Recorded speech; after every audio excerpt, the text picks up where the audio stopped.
Here on Connect and Collaborate, I am your host, Rocio Perez, on GlobalMindED Radio. Today's hot topic is Opportunity Youth. We just had an opportunity on our first segment to speak with Israel, Tara from our State Department, as well as Lorena from the Chamber of Commerce. And right now, our guests that are joining us are Israel. He's back for our second segment. We have Katherine, as well as Pearl, who is the Youth Development Specialist with the Colorado Department of Human Services and is part of the steering committee for the Colorado 9 to 5, a collective action-oriented group of youth and adults working in partnership to align efforts and achieve positive outcomes for all youth so that they can reach their fullest potential. I think that's what a wonderful thing to be able to work with individuals, right? And connecting with them all the time. Tell me, Katherine, in your experience as a youth advisor for the Colorado Department of Health and Environment and being the co-chair from 9 to 5 steering committee, what are some of the great programs that you're working on currently? Yeah, so some of the stuff that we're currently working on is my job in particular. I deal a lot with adolescent health, and I really talk about how to best engage young people in reaching their own healthy goals with all of our programming that's at the State Department and with our local partners.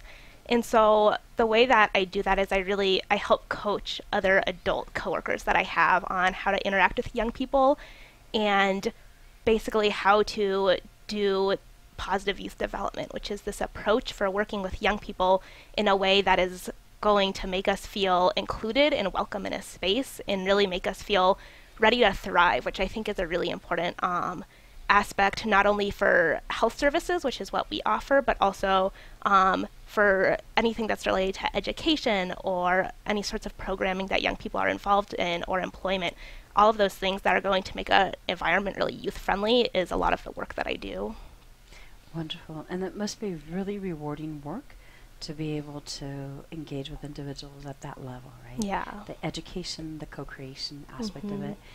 Now, Pearl, what is 9 to 5 and how are you all engaged in supporting the Colorado youth? Yeah, so Colorado 9 to 25 is an effort, a group. I think I called it 9 to 5, Yeah. did I? Okay. Well, I think I was like back in the show. Yes, 9 to 25. She's like, okay, it was 9 to 5, and now right now we're back in the show. Yeah. 9 to 25 is a collective group of people. So it's not an organization per se, but it's a group of nonprofits, of state partners, of young people who are all at the table making decisions to help improve our systems across Colorado. And when I say systems, I'm thinking like employment systems, health systems, public safety systems. So how can we use youth voice and young people at the table as decision makers to improve those systems, reduce duplication, and align our services so that we're coordinating better. We're incorporating 2-gen approaches and positive youth development so that young people are included at the ground level. Wonderful. Give us a specific example of a situation where this has happened in real time, that you had been involved in the entire process, and what did that look like? What did it look like from when you began the process to getting the youth involved, and what was the final result?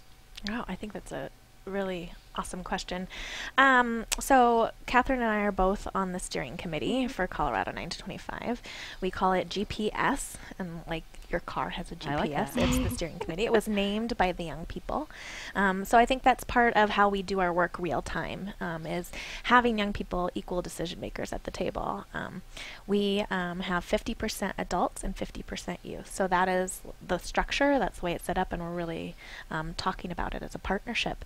Israel, in the workforce development world, is joining us in that endeavor, and so that partnership in real time is really exciting. How can we partner with the State Youth Council, with which Israel is a part of, to improve workforce development programs for young people. So, for example, I have a young person through the CareerWise apprenticeship program who works at my office.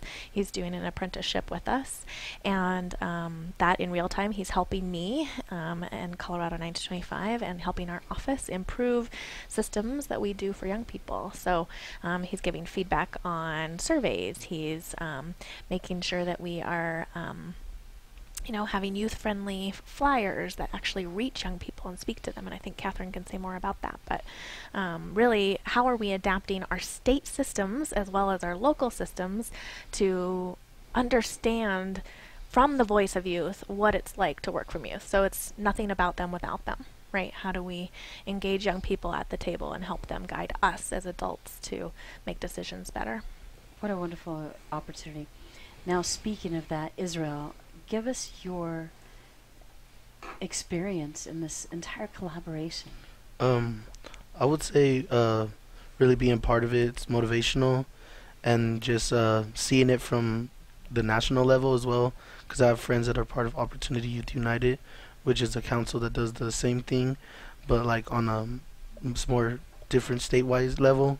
But I just got back from a conference in Seattle, and watching their way they approach their youth and youth engagement and how they use their hashtags and motivate the youth out there was kind of like crazy, but like cool ways that we could bring it back to our city and like really open up my mind for different things as moving forward with the State Youth Council, in ways we could really push those youth story and really get them in the forefront of them speaking. How you said nothing without us with them is a really good quote that they were using out there as well. What a wonderful thing to have that opportunity to connect and collaborate with individuals and to learn and grow programs from within with the population that you're really serving. And as I said in the previous segment, what a wonderful experience for business owners. Right? If we look at it from a business perspective, are we meeting the needs of the population that we're serving? And one way of doing that is making sure that we hear the voices, that we have the collaboration. I always think everything from a marketing perspective. As a good marketer, I must know my audience very well. Their attitudes, their beliefs, they're not just the typical I need to get into the psychographics and the geographics and the demographics and everything that goes along with it. That we're really a human being who's more complex than what people see. Yeah. And it's wonderful. Now, tell us a little bit more about what you see in the future, Katherine, as you're moving forward with the 9 to 25.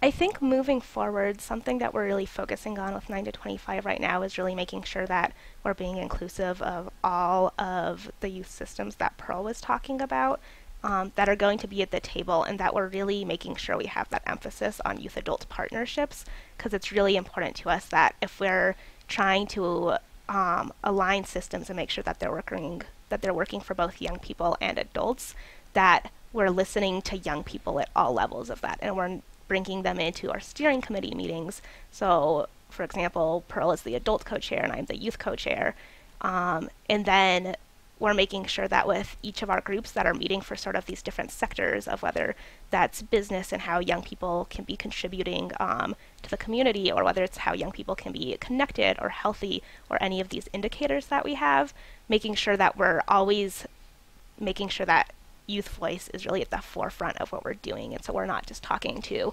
adults who are experts in those fields, but we're also talking to youth like Israel who have so much lived experience that's really rich and that's able to tell us so much about what the lives are of the youth on the ground, and making sure we incorporate that.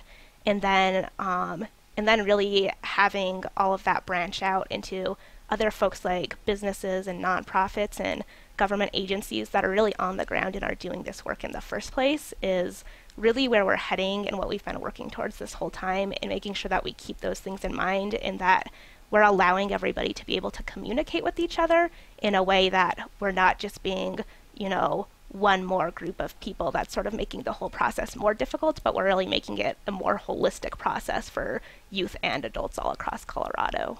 I think as Tara mentioned earlier, it is breaking down those silos across systems, right? So we have a workforce system, and we know that in order for a young person to be successful in the workforce system, they have to be able to have a quality education, right? So we're making sure that our education systems are meeting young people where they're at and listening to youth voice to incorporate that so that we can improve our education system. And the same with, mental health services. We know that if a young person's going to show up for a job, we have to have an outlet for them to think, to make sure that they're mentally healthy and they're able to process stressors and have good coping mechanisms and good social emotional skills, so that when they show up in the workplace that they're able to handle all those things. So it's definitely working across all those systems to ensure that our young people show up in the business environment and are ready. And we're asking business leaders to ensure that they are thinking about how they're incorporating young people and what that looks like with how are you, if you're looking to hire a young person, how are you putting out those materials so that you're looking at the competencies that a young person brings and the skill set and all those things that maybe they don't have the work experience that they may have had, may have had or needed for that job, but instead that we're looking at a competency-based way of hiring. Right, and I think like having a really holistic approach, like you were saying, Rocio, about being able to look at young people as individuals that you're working with, and then being able to do skills development so that we have transferable skills, and that you're, as a business owner, for example, you're really making an investment back in the community by training this young person, regardless of whether they want to stay in a particular field. They're being able to build up this skill set that's then going to be transferable, and that's going to go back into the community. Right, all assets there. And speaking of wonderful assets, in terms of skills that you see with Opportunity Youth, Israel, what are some of the skills that are very transferable that people may have overlooked? I know that Tara mentioned a person having great time management skills or financial skills. Here, they have to manage their schedule. They have to manage the family's finances. What are some other skills that are very transferable that people may have overlooked? I would say a skill is even like investing in the young adult, taking that time to like show them that you care about them, to take them to that next step. Because at least for my story, that's what helped me when someone was invested in me. That's when, I felt like that was a skill, to have those mentors around me and that leadership component for me, like to not just be a mentor in my community, but be a mentor to my other young adults trying to find internships. Which I think is wonderful. I think when we see all the assets, I believe even individuals sometimes ask, how can I contribute? I may be a youth or whatever. What do I have to offer? And there's always that insight. For me, I can rearrange a room in my head. How does that save companies time, energy, money, resources, right? I see things differently. I've been talking about plugging that piece of the puzzle over and over again, where somebody brings such a complex problem, and because of the adversity that I've been through, it is such a huge asset. I see life very, very differently than what most people would look at it. To me, it's a solution. And I've had people who have been in industry for 30, 40, 50 years doing the same thing ask a question, or I ask them a question, is this possible? And they'll say no. And all of a sudden I come up with the most amazing solution out of thin air, because I see the world through a different lens. And speaking of seeing the world through a different lens, Pearl, what is your experience with Opportunity Youth, and how are they seeing the world through a different lens, and how is that impacting the work that is being done within these companies that they're working with? Well, I think, youth that are out of school and are not yet employed are the majority of the young people that we think about in our systems, right? We have young people who are maybe on the streets and homeless because they are not in school and they're not employed. So how do we work with that population and say, okay, what are we doing wrong as adults? Because I think that it's about reaching young people where they are, and knowing that I've maybe designed a system that has a lot of barriers. And so how can I say to a young person, bring them to the table and say, okay, how can I improve? And that's humbling as an adult, and I think that's a lot of what we are trying to promote is thinking about how adults can do that better, and really take it to that level of saying, okay, if you are looking for housing, how do we get you stable so that we can get you a job, so that we can, get you a GED if that's what your choice is, or, get you the skills base or the apprenticeship necessary to take it to the next level, so that we can have a successful, all youth in Colorado reaching our full potential, which is our goal. Wonderful. And I think, yeah, well, I was just going to say, Katherine and I were talking about earlier how we are trying to create youth-friendly environments and asking businesses to think about that, and wondered if you wanted to say anything. Yeah, we were just talking about the value of the culture change that comes in when you're bringing in those opportunity youth who are bringing in other perspectives about how you can do business. And I think it really helps businesses or agencies or whoever it is that you're hiring these young people, is that you're really able to create this culture change where the example that Pearl and I were talking about was jargon, of where I get these emails full of all of this jargon all of the time, and how it can be really helpful to have a young person where you feel like you're able to speak up in situations and say, I don't really understand what you just said to me with all of this jargon, because a lot of the time the adults in the room are also sitting there saying, I don't know what that person just said, but I'm afraid to ask. No one's asking the question. Right. And so I think that's just one example of a way that bringing youth into a workplace can be a really, really good thing for the business itself, because it's making this big culture shift in ease of understanding what's going on, and really being able to sort of build those relationships like what Israel was talking about, that I think is super valuable, not only for the young person, but for all of the adult staff in the company. It keeps the business innovative too, right? And I think that's fantastic when you're looking at different perspectives of where it would give people even greater confidence to know that somebody else addressed. Right. They voiced what I was very concerned about. I didn't feel confident and comfortable with what was going on, and now I can get to connect and I get to hear. And that inspires other individuals as well. If this person's having an issue, hey, what else can I speak up about that will help facilitate the conversation and make this company an even better place to work, as well as bringing better solutions to the world even faster. It saves companies time, energy, money, resources, everything. One of the things that I continue to say is the huge benefits of opportunity youth and individuals with high school degrees. And what does that look like? The level of commitment, right? You've invested in me. Look at you, as Israel. Look at it from that perspective. Somebody took the time to nurture you and to take you through this wonderful process, and now you're such a great asset and contribution to society as a result of that you're leading the way for others.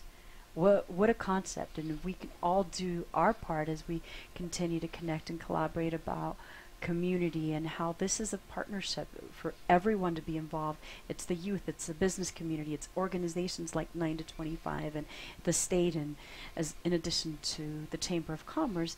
What a wonderful thing that we can take that information, co-create something that's even far more amazing than what we could have ever imagined, and really mobilize the wonderful talent, because we do need all hands on deck. We do. And, I think you're giving awesome examples of the partners that need to be around the table. And a lot of times there are significant power dynamics when you bring youth and adults to the table, like thinking of, I work at a state government, and that's very intimidating, and to bring young people into that environment, it's like, whoa, how do you do that?